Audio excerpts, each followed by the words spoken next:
I belonged to the Mexican army, and during the years I was in it, I managed to become part of the feared GAFE, the Special Forces Airmobile Group. My story begins when I enlisted as an infantryman back in '87. I knew what I was getting into when I joined. I never joined thinking about fame or wanting to feel important. I wanted to be one of the best and prove that I could handle what very few could endure. Since I was a kid, I was always determined. And when I set my mind on joining the Special Forces, I became completely focused on that goal. Physically, it was exhausting every day, but the mental part was even worse. A lot of people think that to join Special Forces, you just need to be strong. But what really breaks you is your mind. The exhaustion, the lack of sleep, the hunger, the pressure. There comes a point where your body doesn't want to go on anymore, but that's when you show how much you really want it. When I finally got into GAFE, I felt a great sense of pride. For me, it meant I had achieved something I'd been chasing for years. And even though nowadays many people talk about the Special Forces as if they were legends or movie characters, the reality is much harsher than people think. There I learned that the better you are, the more enemies you make. By '94, I even had to serve as Cedillo's bodyguard. And yes, I felt proud to wear that uniform and to know that I had come a long way in the military.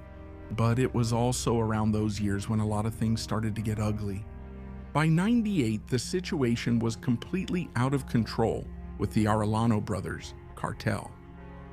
And when I say out of control, I mean they literally started coming after us one by one.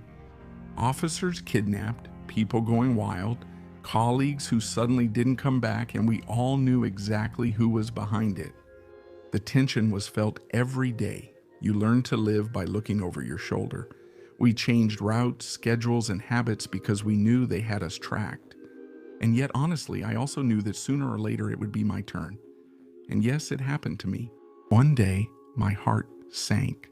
I'm not going to say exactly where or how it happened, but I still remember perfectly the feeling of realizing it was already over for me.